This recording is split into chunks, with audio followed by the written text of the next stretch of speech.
Mesdames et messieurs, bonsoir et merci de votre fidélité à Télé 7. Bienvenue dans ce nouveau numéro de votre émission Entretien.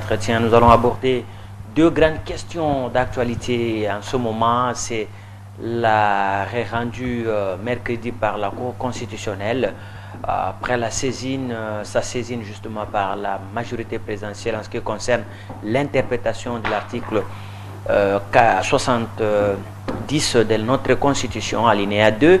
Et là, c'est sans tergiverser, la Cour confirme que le chef de l'État en fonction resterait en place jusqu'à l'élection ou à l'installation, si vous voulez, du nouveau président élu en République démocratique du Congo. Tout cela, c'est pour éviter un vide juridique à la tête de la République, motif de satisfaction et de joie du côté de la majorité présidentielle, alors que l'opposition gronde et n'est pas d'accord avec la haute cour. Nous allons revenir autour de cette question, mais également autour d'une autre affaire qui se passe cette fois-ci à Lubumbashi, où Moïse Katumbi a été pour la deuxième fois consécutive devant le magistrat instructeur venu de Kinshasa dans l'affaire présumée mercenaire que Moïse Katumbi, candidat déjà annoncé à la présidentielle qui devrait avoir lieu à la fin de cette année. Mais voilà, là, Moïse est poursuivi pour avoir recruté ou qui aurait recruté de mercenaires pour renverser le régime à Kinshasa. Nous allons revenir autour de ces questions avec notre invité qui est là, Vincent Makaï, Antoine Makaï, je veux dire, excusez-moi d'écorcher votre nom. Bonsoir. Bonsoir. Vous êtes analyste politique, mais aussi chercheur en Sciences Po. Voilà, nous sommes à un moment où beaucoup disent que la RDC est à la croisée des chemins. Il y en a qui disent que nous sommes en train de vivre de moments particuliers de l'histoire de notre pays. Vous, en tant que politologue, avant que nous n'entrions de plein pied dans ce qui se passe maintenant, comment analysez-vous la situation politique de manière théorique en ce moment dans notre pays? De la manière théorie générale de la science politique, nous sommes autour d'un tornade politique. Nous sommes en train de traverser un moment historique et panthétique qui causerait beaucoup de situations politiques au regard de ce qui se passe à l'intérieur du pays. Donc nous nous permettons de dire que la ligne où va le pays, c'est un chaos que l'histoire n'a jamais connu, et la Troisième Guerre mondiale ou la Deuxième Guerre mondiale peut connaître ce début à partir du fléau du Congo. Mais ces chaos, les gens le disent, non, allons au dialogue parce que nous allons éviter les chaos. À votre avis, ces chaos pourrait être provoqué par quoi? Est-ce que le fait, par exemple, pour la population de réclamer l'organisation des élections, ce qui est normal, ça peut amener à un chaos? Non, il y a les gens qui hésitent. Vous savez, la science politique, c'est la science de l'autorité et de l'excellence. Et dans l'excellence, il faut avoir le courage de dire la vérité et rien que la vérité. Le chaos viendra de la responsabilité de la majorité présidentielle et du parti lumumbiste unifié qui ont mandat de gérer le pays. C'est l'oligarche au pouvoir. Parce que quand on parle de majorité présidentielle, je vais voir aussi son allié incontournable de 2007, à partir de 2006, qu'il a apporté au pouvoir, 2011, qu'il a apporté au pouvoir, jusqu'à la mesure où il ne s'est pas encore rétracté, il n'est pas rejeté dans cette responsabilité. Le palou est dans le gouvernement, le palou est dans les entreprises, le palou est au Parlement comme membre de la majorité présidentielle, allié incontournable. Et tout le parti signateur de la charte de la majorité présidentielle, y compris PPRD à la tête, ne se sentiront jamais irresponsables. Et s'il y aura tornade politique ou historique, ils sont les premiers à répondre devant l'histoire. Alors, nous sommes devant ce que vous êtes en train de décrire. La population congolaise n'attendait, attendait parce que c'était ça le vœu. La Constitution l'a voulu et le veut encore jusqu'à aujourd'hui. On arrive à la fin. Nous sommes en train d'aller lentement vers la fin de l'année 2016 parce que nous sommes déjà au mois de mai. Alors, les élections tant attendues n'auront probablement plus lieu cette année. Comment analysez-vous? Qu'est-ce qui peut, de manière technique, peut avoir été à la base de la situation que nous connaissons maintenant? À la base de ce que nous sommes, il y a une théorie en politique qu'on parle de la conservation du pouvoir. Mais depuis le début des années 85, dans l'histoire proche de l'Afrique, appartenant en Afrique centrale, en Afrique de l'Est et puis en Afrique australe, dans beaucoup de pays, on a trouvé une autre théorie qui se développe en Afrique et en Asie, c'est la confiscation du pouvoir. Au lieu que la conservation du pouvoir, qui est une théorie reconnue à science politique, de manière à une oligarchie, à un groupe, à une plateforme, de garder, si c'est les républicains, ils gardent l'idéologie et la forme de la gouvernance et la vision politique de la société. Maintenant, la confiscation, c'est la politique qui se fait autour d'un individu. Et cet individu, tout ce que la nation fait, toute l'intelligence est consacrée d'abord à publiciter la personne, et toute l'intelligence se désintéresse de la chose et dit c'est lui qui le fait, et par sa vision qu'il a fait, et c'est lui qui l'a réalisé. Cela n'est pas seulement au Congo. Ça a commencé avec les Gabons, le vieux Gabonais. Tout ce que l'intelligence gabonaise travaillait, c'était autour d'Omar Bongo. Même s'il est 3 mois en France, même s'il n'est pas là, même s'il fait ceci, c'est toujours Omar Bongo qui a rêvé, c'est Omar Bongo qui a réfléchi, c'est Omar Bongo qui a fait. Au Centrafrique, on a connu ces systèmes. Nous partons avec Idriss Déby, nous partons au Cameroun, nous partons même en Algérie, nous circulons en Afrique de l'Est aujourd'hui avec Rwanda, Burundi, et nous partons en Angola, nous rentrons aujourd'hui au Congo-Kinshasa. Donc c'est une théorie qui se développe aujourd'hui, que les sciences politiques doivent s'intéresser, d'y comprendre. La confiscation du pouvoir. La confiscation du pouvoir Donc, par un individu. En tant que scientifique, oui. Un instant, en tant que scientifique, vous estimez que maintenant, il n'y a plus de démocratie, nous sommes devant la théorie de la confiscation du pouvoir. Et la confiscation du pouvoir, et si vous rentrez en Europe, c'est dans l'Europe antique. Avant que vienne toute la révolution de l'Europe, où les plus forts détenaient le pouvoir. C'est les plus forts qui créaient les royaumes, c'est les plus forts qui créaient les communautés. Et la communauté était dessinée dans ses sentiments et dans ses esprits. Alors dans l'état actuel, est-ce normal? À votre avis, vous êtes dans une république qui est supposée être un bien qui appartient à toute la communauté, à tout le monde qui est congolais. Vous avez une constitution, un groupe d'individus se permettent d'appliquer ce que vous, en tant que politologue, appelez la confiscation du pouvoir, au lieu de concourir normalement pour l'avoir par la voie des urnes telles que c'est voulu dans des républiques. L'œuvre humaine est toujours limitée parce que l'âge et l'intelligence connaissent sa faiblesse. La confiscation du pouvoir est une théorie qui amènera au chaos toujours parce que l'homme sera dans ses dérives et l'homme va rencontrer la mort un jour dans son rendez-vous du parcours. Et alors, après lui, on ne saura plus quoi faire. Je vais vous donner un exemple de très loin. Venezuela. Hugo Chavez a très bien travaillé, a relevé. Mais comme toute la théorie était autour de l'individu, aujourd'hui, où en sommes-nous? Simplement, déjà de sa mort, à quelques temps de sa mort, on ne sait plus ressaisir le pays parce que toute l'intelligence était consacrée. Kadhafi, la même chose. Donc, si la théorie n'est pas détenue par un groupe de gens, mais sous les sentiments, sous le rôle d'une personne, quel que soit l'oligarche, il y a le rendez-vous, l'arbre pousse, grandit, tombe. Quel que soit l'effort, tué ou pas, nous sommes mortels. Et dans cette mortalité qui est l'essence même de la nature de tout ce qui vit, c'est ce qui montre que nous serons un jour affaiblis dans cette théorie. Et cette théorie n'est pas scientifique. Ça, c'est constant. Moi, je suis doctorant en sciences politiques. C'est dans nos recherches. Ça, c'est constant que nous faisons aujourd'hui. Ça ne peut même pas être une théorie parce que chaque théorie doit être soutenue par une doctrine.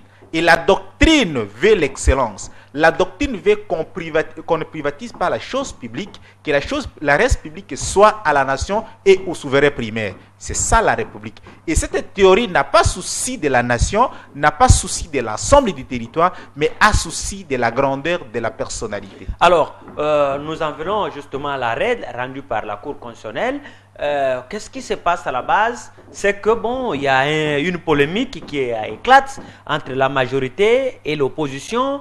L'opposition qui estime que, bon, comme la majorité présidentielle a organisé des subterfuges et tout ça pour ne pas organiser l'élection présidentielle en l'occurrence, nous allons, dès que nous arrivons le 19 décembre, le dernier jour du mandat du président Joseph Kabila, nous allons tout faire pour que, en fait, pour l'opposition, il devrait y avoir vacances à la tête de la République.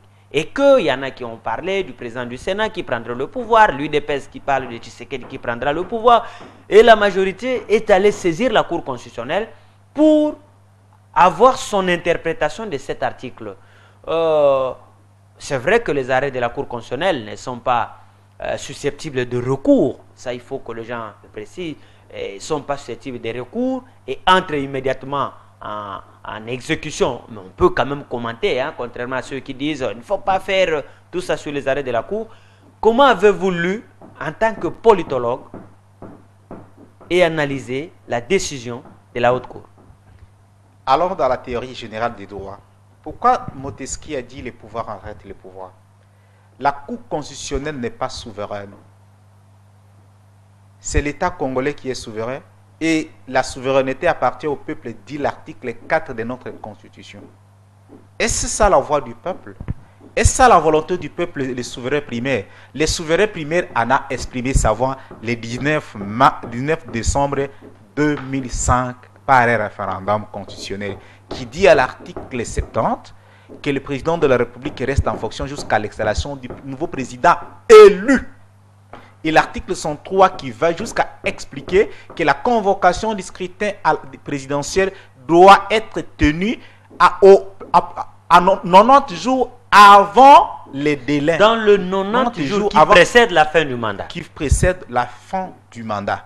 Si les députés de la majorité sont partis saisir la Cour, je ne peux pas dire qu'ils ne sont pas intelligents, mais ils étaient très mal motivés. Parce que les vacances présidentielles ne peuvent être prévisibles que dans les dispositions prévues à l'article 95 et 96. Oui, 75. Je m'excuse, c'est 75. Parce qu'il n'y a pas de dessin, nous ne parlons pas de dessin. Il n'y a pas empêchement parce qu'il n'est pas malade, il n'est pas dans les temps où il devient anormal. Il n'y a pas d'émission parce qu'on ne le force pas, mais épuisement du mandat. Il y a fin mandat. Il en a fait le premier, il en a fait, c'est maintenant le restant des textes. Cet autre cas n'est pas prévu par la loi. C'est pour cette raison je dis. Mais la loi dit d'abord autre. Non, moi j'ai dit, d'abord saisir la Cour constitutionnelle. Moi-même, je l'ai exprimé sur l'antenne canal numérique que c'était un énorme événement et inopportune. Et moi, j'attendais que la Cour se dise que la matière était rejetable, qu'il ne pouvait pas. Donc la Cour ne pouvait même pas se saisir parce que la phrase répétée par la Cour est noir sur blanc dans la Constitution. Est-ce que ça c'est une interprétation? Non. L'interprétation c'est dire quoi? C'est entrer dans la doctrine constitutionnelle. Oui. Que prévoit la doctrine constitutionnelle congolaise? Est-ce qu'il existe d'abord une doctrine constitutionnelle congolaise? Devant une matière qui prête à confusion dans son interprétation. Parce qu'on a dit la loi n'est pas seulement écrite, elle est aussi orale. Oui. Et dans cette tradition. Est-ce que nous avons la tradition pour prendre la jurisprudence de la Cour constitutionnelle congolaise?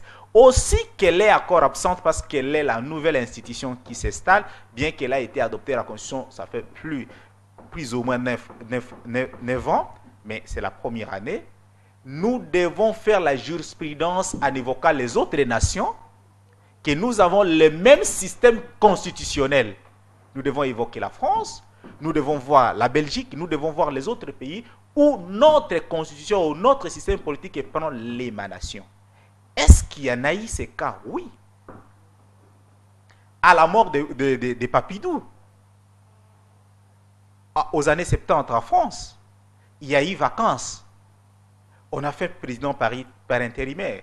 En 69, quand Charles de Gaulle il ne pouvait plus tenir à la Constitution, il ne pouvait pas, compte tenu des règles qu'il écartait à la course pour devenir candidat à la présidence. Il en a assumé jusqu'à l'élection du nouveau président à 70. Mais il faut aujourd'hui... Pompidou et les autres, par exemple, Pompidou, c'est les décès ici. C'est pour cette raison. Un instant, ici vous êtes devant une situation. Le constituant lui-même n'a pas dit quelque chose. Par exemple, qu'est-ce qui pouvait se faire si l'élection n'est pas organisée? Le constituant n'a rien dit. Mais comment se fait-il que vous puissiez, par exemple, associer ce cas dans le cas d'empêchement? Les doctrinaires en sciences politiques, Duverger, Max Weber, disent que la politique est la sélection de meilleurs et de la plus haute élite du pays et de la nation, c'est-à-dire c'est l'oligarche de savants. Et dans la science politique, il n'y a que la connaissance qui précède, et la connaissance fait dire la science du futur, la futurologie, la prospective, la projection des événements. Gérer, c'est prévenir.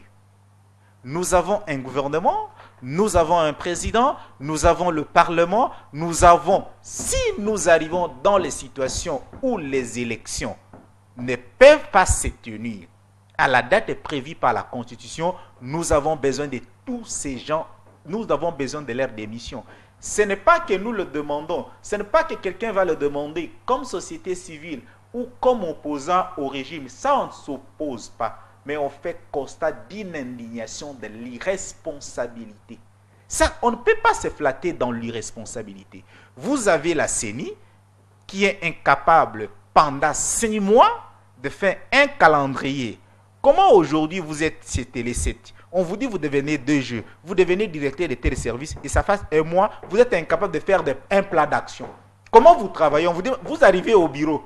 Hein? Et mais lui dit, bon, il attend d'abord le dialogue. Non, je descends. Le président de la CENI attend le dialogue. Je vais arriver là. Incapable de nous faire un plat d'action. La première des questions à se poser, travaille-t-il? Et s'il travaille, à fonction de quoi? Et l'autorité du contrôle qui est le Parlement, attend quoi pour sanctionner ça? La première des choses. La deuxième des choses, le gouvernement de la République qui a face à une nation, qui a sa responsabilité, et une institution indépendante qui doit organiser la société pour l'installation d'un régime responsable, crie chaque jour qui n'a pas le moyen.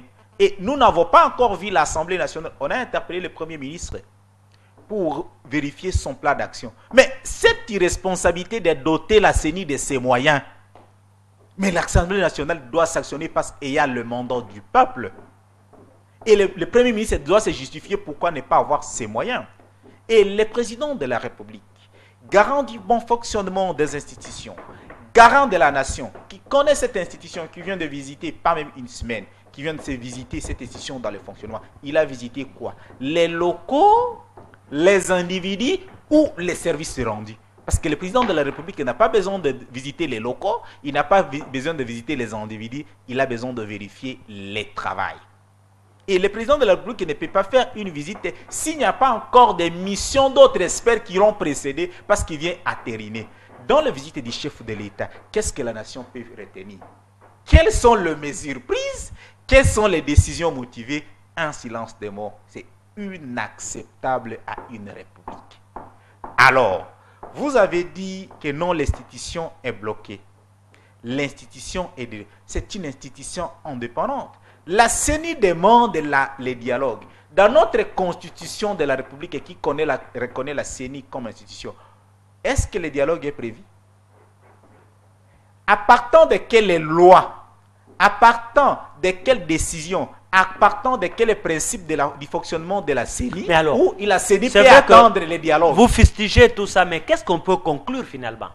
Est-ce que, puisque la CENI vous dit, les prédécesseurs ont pris des calendriers qui ont été contestés, moi je ne peux pas prendre un autre, j'attends le dialogue. Or le dialogue, ça fait maintenant 1 année, depuis qu'on attend ce dialogue, on ne sait même pas si se tiendra. Ça veut dire qu'il n'y aura pas de calendrier tant qu'il n'y aura pas de dialogue. Dans l'Afrique traditionnelle, comme dans l'Afrique et en Amérique, on dit la sagesse ancestrale éduque mieux la société. Mosé a dit, prenez-vous en charge. Ce peuple congolais de comprendre que nous avons en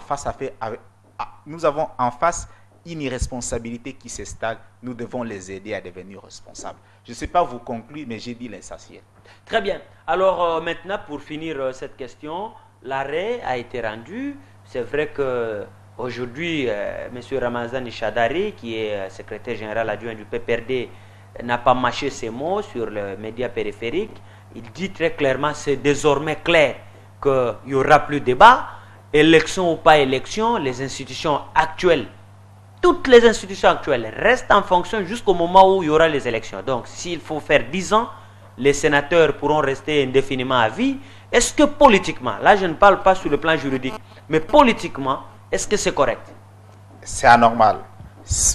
Pas plus tard qu'il y a 1 heure, Dilma Rousseff est tentée de quitter la présidence. Elle est élue l'année passée, qu'elle a été réélue. Qui vous dit que quand on donne à quelqu'un un pouvoir, on ne sait pas l'arrêter parce qu'il y a un article qui dit que non, c'est un mandat de 5 ans, de 10 ans, de 15 ans. La légitimité qui est de l'essence politique est en fonction de temps, de secondes. Un homme peut être illégitime à cause d'un geste, d'un acte, d'un discours ou d'une personne à côté de lui. Et ça détruit sa légalité. Et en démocratie, ce qui est visé, c'est la légitimité. Que demande le peuple? Quelle est l'adhésion de la population dans la vision? Ce n'est pas un coup de force. Mais la Cour constitutionnelle appelle le premier arrêt qui n'était pas d'accord avec la nation qui a violé la Constitution. C'était les commissaires spéciaux. Il fait aujourd'hui, vous savez combien de dossiers la société civile, les autres, font introduire à la Cour constitutionnelle que jusqu'aujourd'hui on les attend, les attend. Deuxième arrêt officiel qu'il rend, c'est cet arrêt sur la continuité du fonctionnement du mandat du chef de l'État et de l'Assemblée nationale et toutes les institutions, parce qu'il est allé jusqu'à parler même de l'Assemblée nationale. Donc cette Cour constitutionnelle a même le mandat qu'avait la Cour suprême de justice. La Cour suprême de justice, on nous a dit que ces arrêts sont inattaquables, on ne peut pas réviser. Nous avons vu des recours à recours ici à la Cour suprême de justice. Les décisions rendues par la même Cour suprême de justice qui ont été révisées, pour ne pas citer les cas. La Cour constitutionnelle, même en droit, quand on dit non, c'est inattaquable. Si les font. Mais si dans la forme, on trouve que la Cour, parce que la Cour est constituée des humains, oui, c'est ce qu'on appelle, on introduit requête par ce qu'on appelle erreur matérielle. Voilà. Parce que la Cour ne pouvait pas se saisir de cette matière, la Cour devait se déclarer compétente de résoudre cette question, parce que la question a été bel et bien résolue dans la Constitution elle-même. Donc sur le plan technique, vous voulez dire que même s'il n'y a pas réformation des décisions de la Cour, mais la rétractation est possible parce que le juge lui-même peut constater par exemple qu'il y avait une erreur et corriger. Donc là c'est un débat pour les juristes, parce que les non-juristes, lorsqu'ils discutent de cette question, ils pensent que les juges, c'est quelqu'un qui peut aussi commettre une erreur, et s'ils se rendent compte demain qu'il y avait une erreur, pas sur le fond, mais même sur la forme, ils peuvent revenir et corriger. C'est ça ce qu'on appelle la rétractation. Alors, maintenant, on va évoluer. Le pays, nous avons dit en ouverture de cette émission, vit de moments très particuliers, les gens sont sur les nerfs. Comment faire pour amortir ce choc? Les gens estiment qu'il faut aller vers le dialogue. Le dialogue, le facilitateur qui a été nommé par l'Union africaine ou désigné, M. Eden Kodjo, il fait des va-et-vient ici. On ne sait pas exactement qu'est-ce qui se passe. Qu'est-ce qui bloque son affaire? L'opposition, la majorité, à travers une conférence de presse animée par son porte-parole, dit non, ce n'est pas la majorité, parce que la majorité a déjà déposé sa liste. C'est plutôt les candidats autoproclamés, notamment Moïse Katumbi et les autres, qui créent la confusion au sein de l'opposition, et l'opposition plurielle. Bon, voilà. À votre avis, où en est-on avec ce dialogue dont tout le monde attend? Parce que l'issue du processus électoral est conditionnée par la tenue du dialogue. En tout cas, ça, c'est l'aveu ou l'avis de la majorité présidentielle. Le dialogue convoqué par les chefs de l'État le 1er juin 2015. Aujourd'hui, nous sommes le 12 mai 2016. Il nous reste qu'à compter moins de 20 jours pour atteindre maximal une année. Où en sommes-nous? Pour avoir un facilitateur et quoi? Le format même du dialogue, ça pose aujourd'hui question. C'est ce qui montre la non-adhésion d'un peuple à une vision. Si la population congolaise, même à l'intérieur de la majorité, il y a plus de 60% qui n'adhèrent pas, parce que s'ils adhéraient, ils devaient s'investir pour aller reconquérir à la base et convaincre leur base pour se tenir si c'était important. La deuxième des choses, le chef de l'État a convoqué les dialogues, il a en appelé, il a fait des consultations personnelles. 5 mois après ces consultations personnelles, par quelque cause, rien n'a avancé. L'Église catholique du Congo a repris le même travail que le chef de l'État a pris en novembre. C'est quand l'Église catholique a repris le travail que ça va un peu débloquer avec l'UDPS, ça va débloquer avec certains groupes politiques pour qu'on remette encore, ce qui montre par débit l'absence de confiance. Le travail fait par les chefs de l'État a été repris. Et quand les évêques amènent leur rapport, on nomme par la Commission de l'Union africaine un facilitateur. Eden Kodjo arrive et reprend encore le même travail que le président de la République a fait, le même travail que l'Église catholique a fait, et avec Eden Kodjo, les choses se compliquent davantage plus qu'avec l'Église catholique.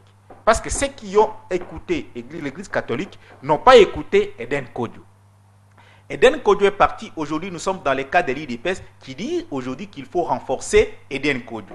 Il faut ajouter encore. Nous l'avons dit depuis Jean, nous l'avons répété même dans vos antennes ici, que le dialogue était inopportun. Pourquoi? Parce que si le dialogue se voulait national, la vision, les thèmes de dialogue devaient sortir de la société. Le thème de la société aujourd'hui, c'est la crise. Le thème de la société, c'est le chômage. Le thème de la société, c'est la dégradation de l'éducation.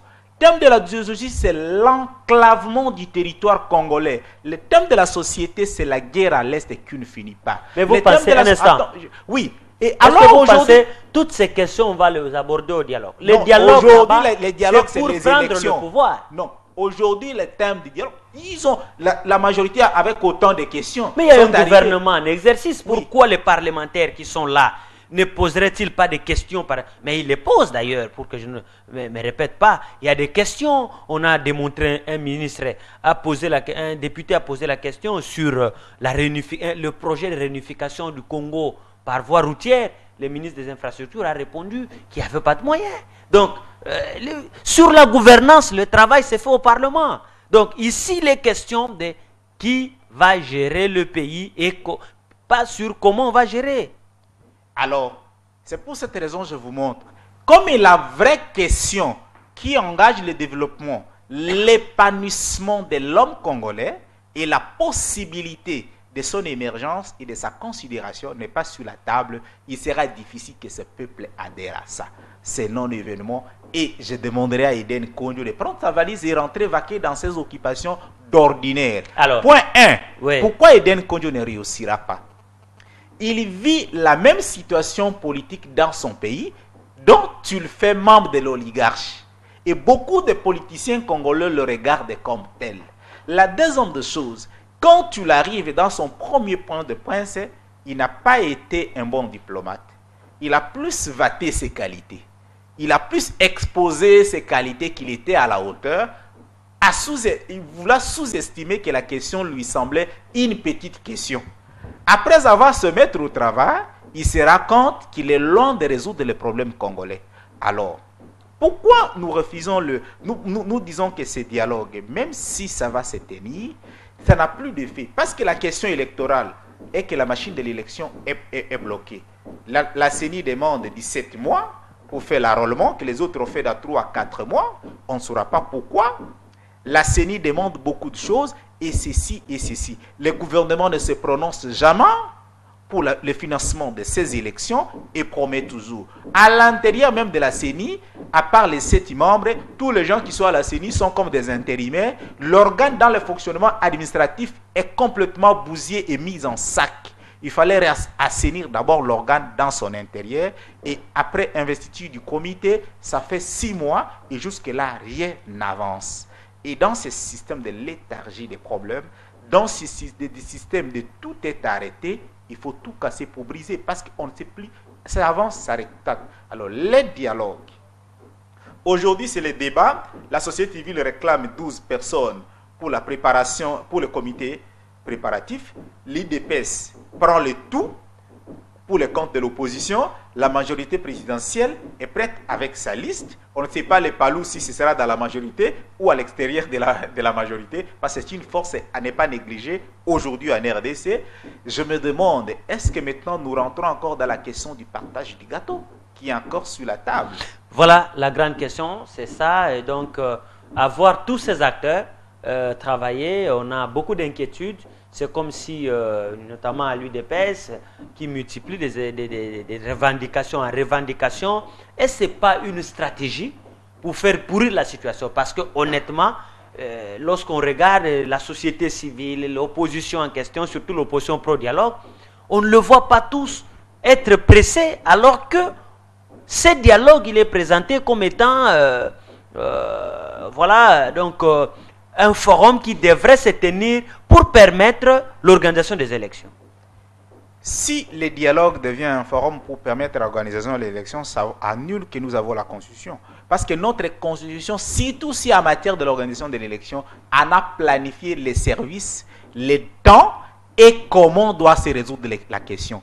Je ne crois pas qu'on attende un forum national pour aller résoudre, alors que la commission électorale est une institution indépendante qui ne peut pas connaître des injonctions. Alors, les membres qui vont faire partie du dialogue auront quelle immunité?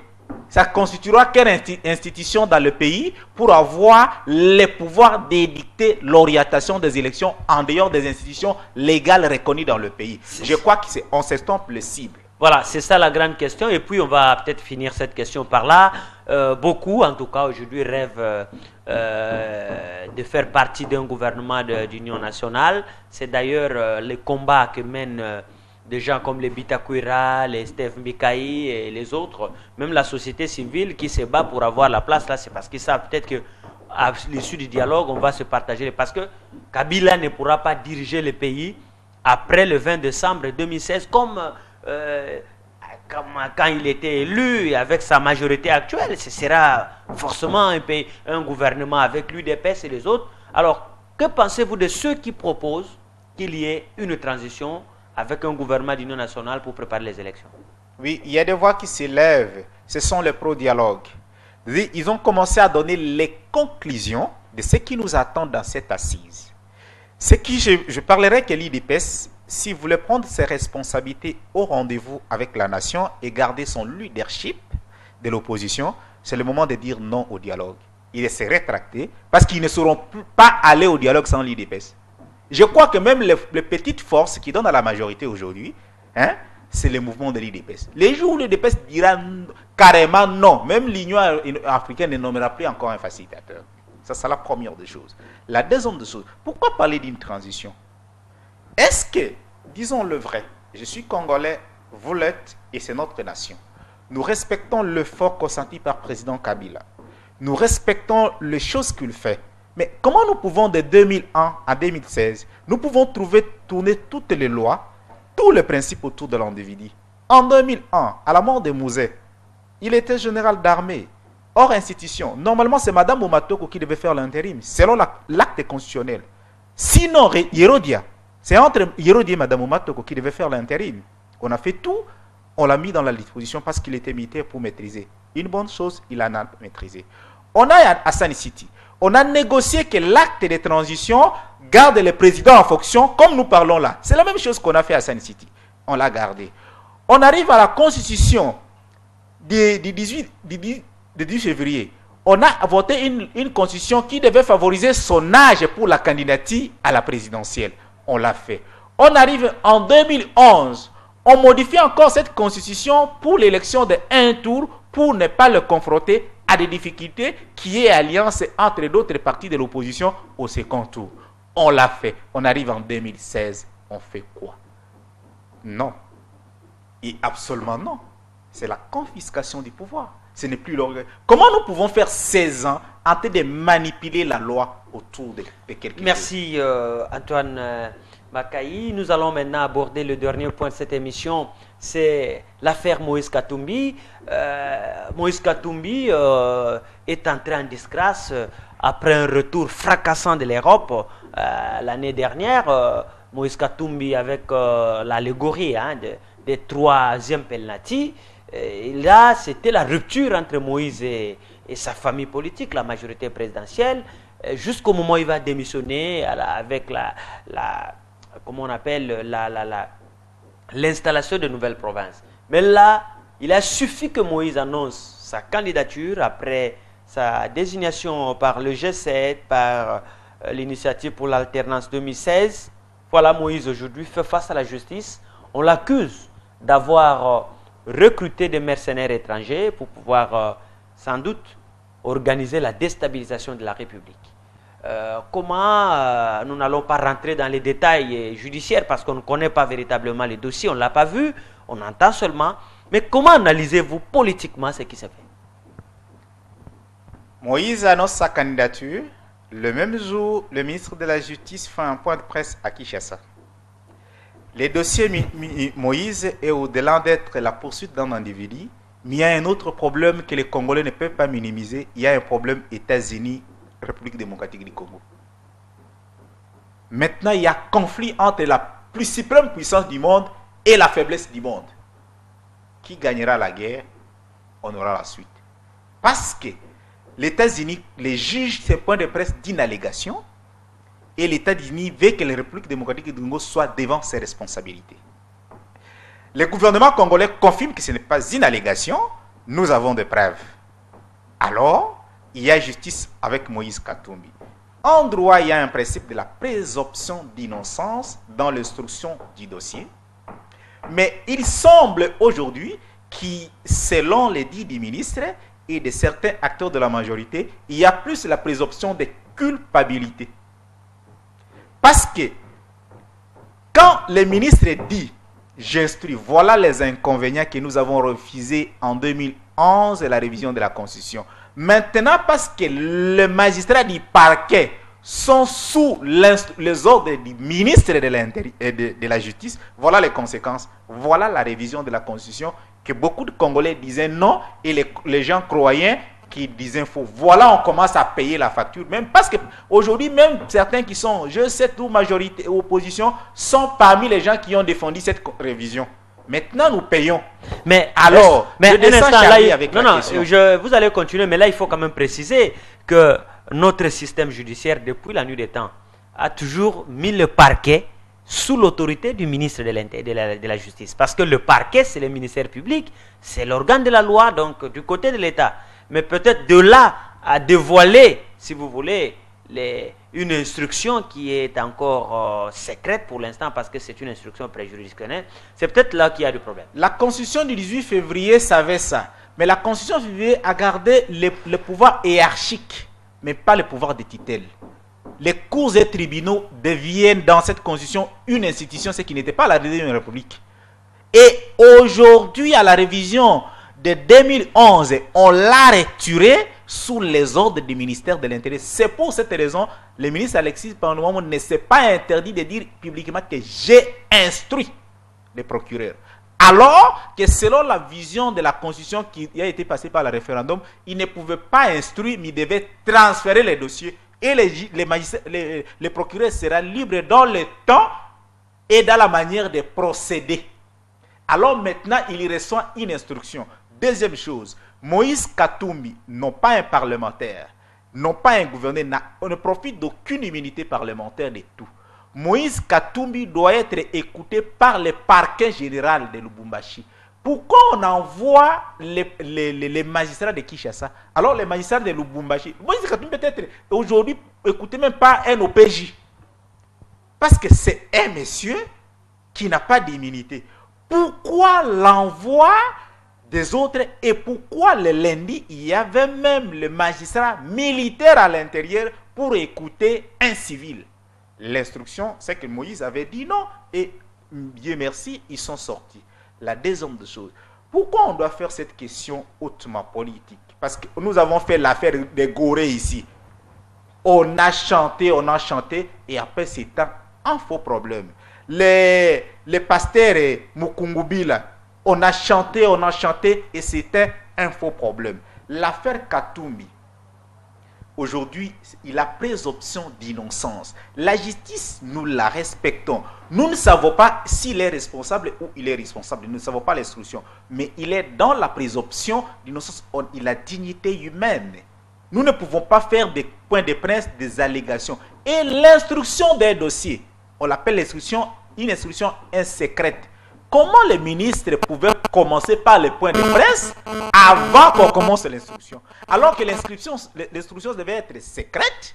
Et après l'instruction, quand il y aurait parfois des problèmes qui montent à la société, c'est le moment que les ministres devaient éclairer l'opinion. C'est les procès qui sont publics, hein, vous voulez dire. Alors maintenant, la conclusion précède l'introduction.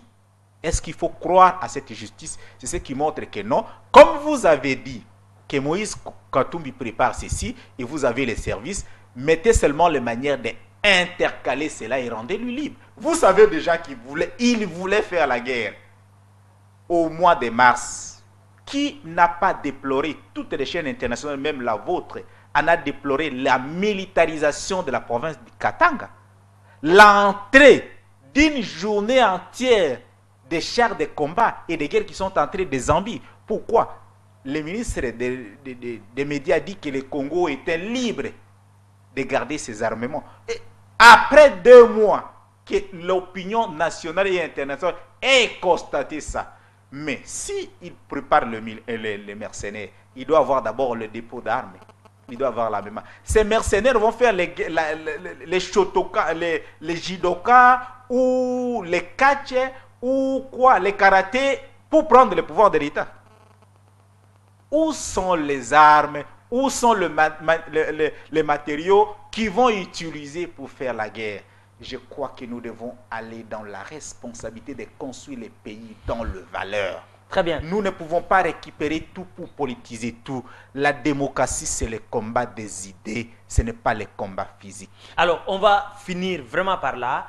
Est-ce que tout ce qui s'est fait, aujourd'hui, au-delà, beaucoup de gens disent que c'est un règlement des comptes parce que Katumbi et Kabila étaient des vrais amis il y a quelques années. Et depuis un moment, au moment de la rupture, maintenant ils sont en train de se régler des comptes. Alors voilà, vrai ou faux, je n'en sais rien. Mais est-ce qu'aujourd'hui on peut dire qu'il y aura une incidence entre tout ce qui s'est fait ici avec la marche de la République? Pas il y en aura, il y en a déjà. Le constat politique est que nous voyons les événements comme ça s'élise. Hier à Lubumbashi, c'était comme une journée morte. Et c'est un événement majeur dans l'histoire politique d'un pays. Vous avez dit que c'était des vrais amis. Moi, j'ai dit que Katumbi et Kabila n'ont jamais été des amis. Ce sont des alliés. Il n'a pas amitié. Katumbi et Kabila n'avaient rien autre à traiter ensemble à faire le pouvoir. Kabila avait besoin de Katumbi comme soutien de la mobilisation. Katumbi avait besoin de Kabila comme président de la République et de soutien pour qu'il soit gouverneur. C'est une alliance, pas d'amitié. C'est gagnant-gagnant. Chacun a tiré les avantages et chacun doit définir sa vision et la continuer. Katumbi n'est pas confisqué à rester gouverneur pour ne pas aller. Et Kabila aussi n'est pas quelqu'un qui se laisse faire.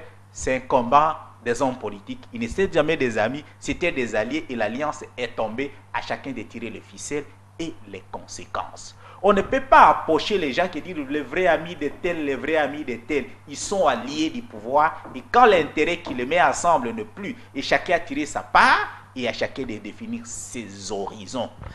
Voilà. Merci Antoine Makayi. Je rappelle que vous êtes analyste politique, mais aussi chercheur en Sciences Po. Pour toutes ces analyses, nous retenons que l'arrêt de la Cour constitutionnelle essaye, en fait, ne va pas d'ailleurs au-delà de ce qui est écrit, parce que la Haute Cour n'a repris que ce qui est écrit dans la Constitution.